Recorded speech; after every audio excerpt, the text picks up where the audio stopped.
So in this video, we're headed to Palm Springs to go to the Living Desert Zoo and Gardens.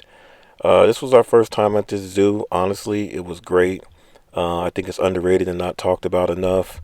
It was set up really great with the animals and the way you can see them and the way it's displayed. So I really liked it. So I'm going to show you guys how that zoo experience was, and I'm going to do a two-in-one. Also show you the Wildlights, which is something they do for the holidays around the Christmas season, where you can go at night and see the Christmas lights with Christmas music, and also experience the animals at night, which is a whole different perspective for some of these animals that are more nocturnal. So check this video out on the Wild Living Desert Zoo and a nighttime experience with the Wildlights. Check it out.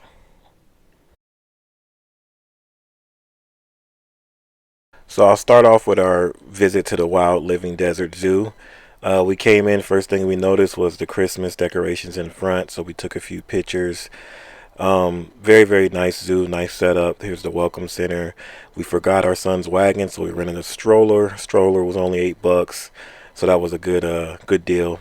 As you can see, the rhino display right by the stroller as soon as you walk in. It's separated into three different parts of the park: the Wild Americas, the African Safari, and Australia.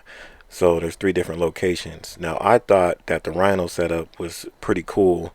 You can pretty much see them from like three different angles, even going across the bridge when you pass this little display. And I'll show you that just in a second. Now, I wanted to show these Christmas decorations because I will be showing the nighttime video when we went back, and you'll notice the difference, how everything's lit up and how you can kind of pick and choose if you want to do the day experience or the night experience, or kind of do both. Um, and this is entering the African Safari.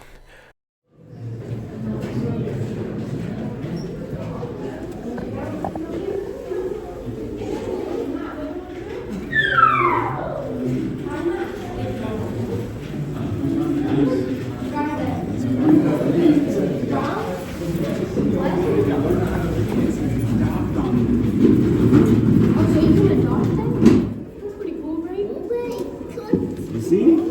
You like that? You see them coming through the hole? Look, one just came to that hole. Now, I thought that was pretty cool to be able to see them in the hole like that, and then kind of see them when you first walk in, and they go in and out, so you can see them from different angles. Once you pass this bridge, you can pretty much see the rhino from almost a bird's eye view, kind of like this bridge area. There's multiple rhinos. I didn't know that at first. So you have one on the left side of me that I'm looking at, and then there's one on the other far right side. So it's kind of set up where no matter where you're at, you get a good view of these animals. So I thought this was pretty cool about this zoo. A lot of zoos you go to, you can't really get up close, or you don't really get to get a good look at them. But the way it's set up and built, it's kind of like you feel really close. You feel closer than you actually are. So I just really like the way this zoo is set up. Habitat protection, help species. It's kind of just showing what's over in the area.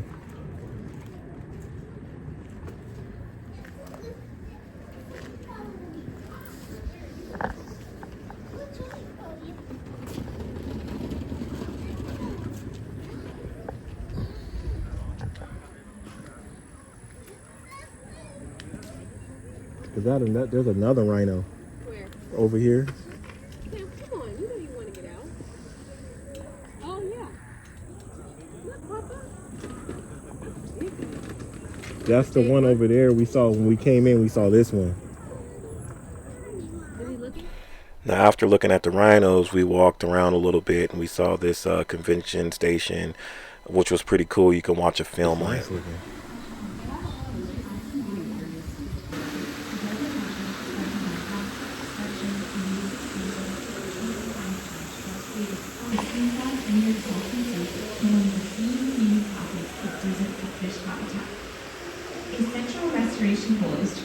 Now remember, this is the Living Desert Zoo and Garden, so a lot of the plant life I took time to look at. There was a lot of cool looking plants, desert plants, cactuses. We went to the giraffe feeding, which is from 9 a.m. to 3 p.m. And we've done this multiple times at other zoos, but it's always cool. This was a pretty nice sized giraffe, a big giraffe, so my son was kind of hesitant on feeding this one, so I kind of did it for him. But it was still a cool experience. I believe they have maybe 5 or 6 giraffes. There's a lot of giraffes back there. I couldn't really keep count, but I saw a lot of them walking back there. Not a very long line, at least on the day we went, so it was pretty cool and didn't really take too long. But I love the way it's set up with these giraffes and this wildlife back here. Really looks like a safari. It doesn't look like they're in a zoo. It's kind of set up to make it look like they're free, which we know they're not. But I just like the way they did the job with making this zoo set up. It just really looks really natural, and it doesn't look like a zoo per se. It looks like they have open space and a lot of space to just roam and do their own thing. So that was probably the number one thing walking by looking at these animals that I noticed. You don't usually see animals with so much space to roam in the zoo where they feel comfortable and they have space to just walk around and be free.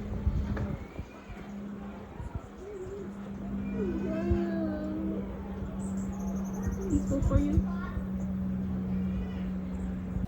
We spent a lot of time just looking at these giraffes. It was like a nice view, a nice area with nice views of the mountain range in the back, the San Jacinto Mountains.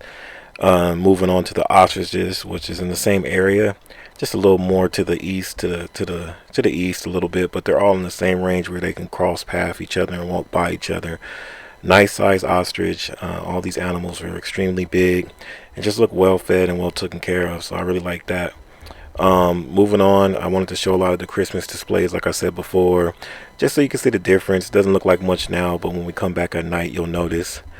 Tried to check out the hyenas and also the jaguar in another area right next to this, and they were missing in action. Couldn't see them anywhere. They probably were asleep, but that's another beauty of coming at night. So I'll show you guys later on in the nighttime video. Maybe I did get them. Um, Walking past the African safari area, it was really nice.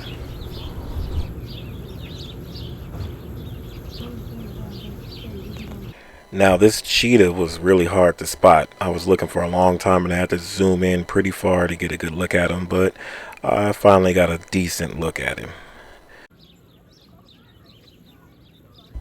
Don't let these tortoises fool you. I had a view of him running extremely quick. I didn't get it on camera, but he was really running fast. I thought of the turtle in the rabbit race. Moving on, some camels. We're actually making our way to the wild Americas, so it should get pretty interesting.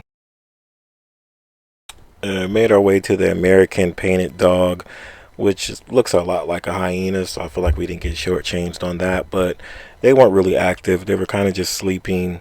Like I said, I think these animals are more active during the nighttime, probably used to hunting. So, I mean, but at least we got a good look at them. I thought that was pretty cool. Um, Making our way through the Americas, it started to get pretty interesting, especially right here, because as you notice, this little bit of mountain right here is a lot of bighorn sheep when you look up close, just climbing. And I thought the coolest thing about this is they're in their natural habitat. Anybody that knows bighorn sheep, you're going to see them in the Joshua Tree area, in the deserts. I saw a lot in Valley of Fire. I don't know if they have a source of water here to get them to kind of come up close where people can see them from the gated section at the zoo, but they are in their natural habitat, and I think that's pretty cool because when you go to a zoo, it's usually a fake rock display, something that's artificial, but you're looking at these bighorn sheep and they're actually on the mountain and this is their home. So this was probably by far the coolest thing I've seen at this zoo, just my personal opinion.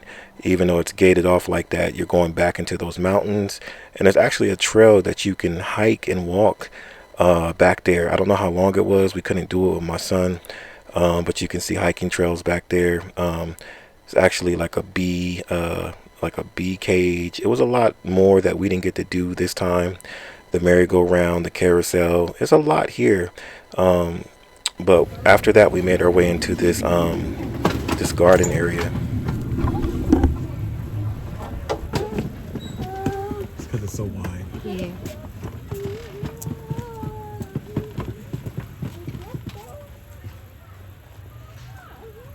Smoke tree.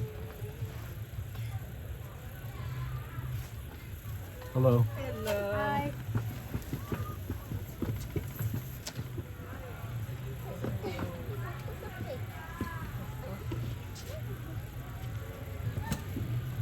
This looks like a big zucchini or I something. know, I read it, yeah.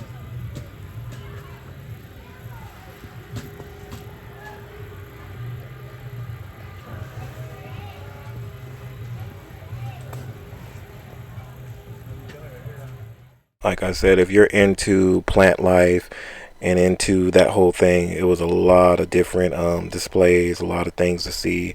And it's cool when you actually hike out here to see some of these plants you see on hiking trails in the wild and kind of get to identify with them. Obviously, that's a Joshua tree before it's fully developed. But just seeing these things, and then when you hike, you get familiar, you start knowing them by names. I think that's very educational and informative. So I think that's pretty cool. Anybody that's into that, I recommend you take a look at it. After that, we went and checked out the coyote, just more American animals, making our way out. We didn't get a chance to check out the Australia. This time there was a lot to see, so hopefully we can get back and check that out. It's not the biggest zoo, but it has a lot of animals and it has a lot to do. So I just like to go at my own pace and don't rush anything. But the last thing we did do was this whole giant bird cage that you go into.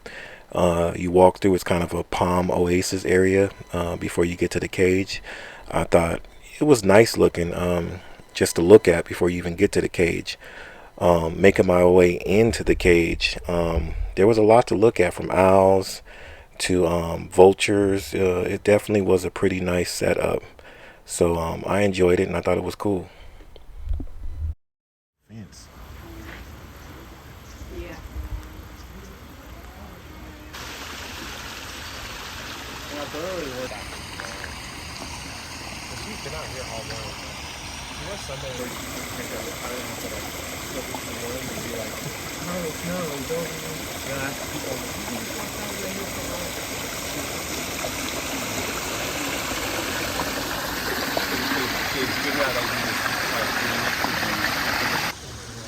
So that does it for the Wild Living Desert Zoo. We tried to get as much as we could, but I'll see you guys back. We came back on another day for the Wildlights. And we came in nighttime, I think about 6 o'clock, 5:30, 6 o'clock. We all know it gets dark at 5 to check out these Wildlights. Same thing, welcome center. As you can see, it looks a lot different with everything lit up.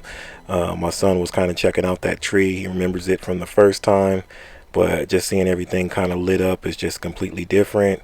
We kind of went the same route, passing the same animals. Not too much of a difference when it came to these guys. But as we go a little further into the other animals, you'll definitely see they're a little more active. I thought the light displays were great. Just to keep you going, keep your kids looking while you're trying to check out the animals. And I think this rhinoceros on the right side of me was way more active than he was the first time we came. So that was the first guy we checked out.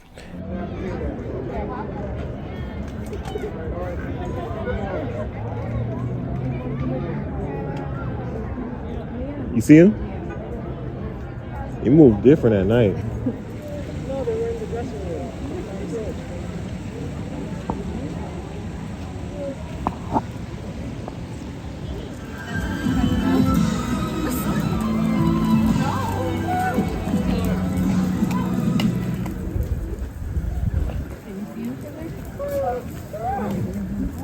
No, but the giraffes usually be back here. I'm sure there's lots. Oh yeah, there's one right there.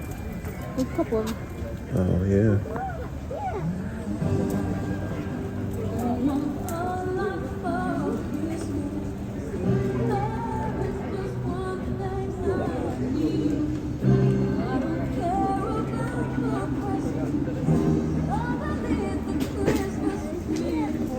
You see the giraffe cam?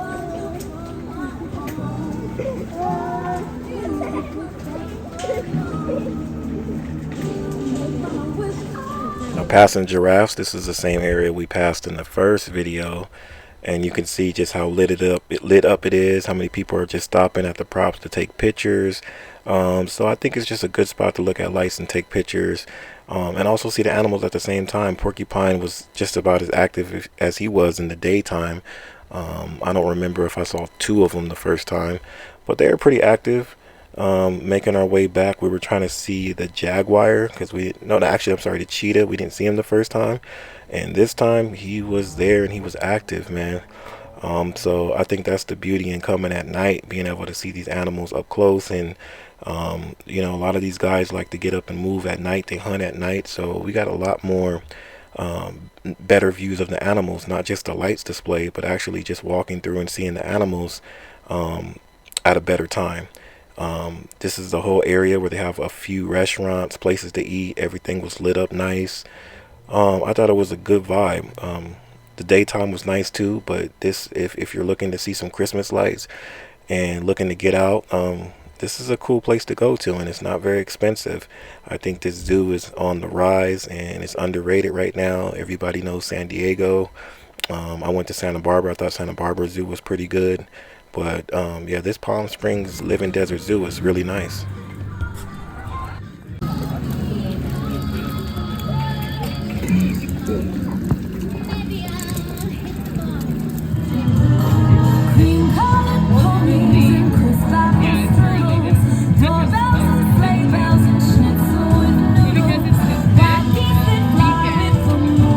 As you can see, the lights were good, the music was good. I really enjoyed it. I'm gonna leave you guys with this whole train setup of the area with little props and models. I thought it was really cool, and I didn't get it the first time, so I want you guys to check it out.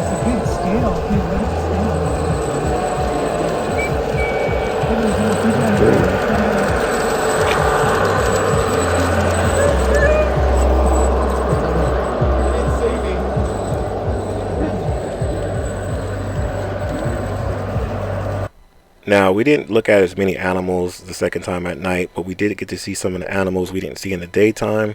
We spent a lot of time just enjoying the music and looking at the lights. So I'm going to go ahead and close this video out here. I really like this model right here with the train. I thought it was really cool. If you guys want information, you can check out their website, and I'll put some information in the description. I believe this is going on till the first week of January, and you can check out this zoo any time of the year. It's really cool. I think Palm Springs is a really relaxed place to just get out with your family. It's not too fast paced, and it's not too many people. It's never really too crowded.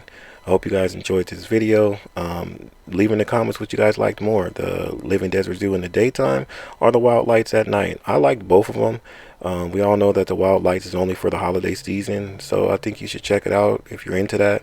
But I think this zoo is a thumbs up, and I think that I've seen they do a lot of construction and a lot of building, so I know they're going to have more animals, and it's only going to get bigger and better. Tell me what you guys think. Remember to love life, cherish life, and I'll see you guys in the next video. Peace.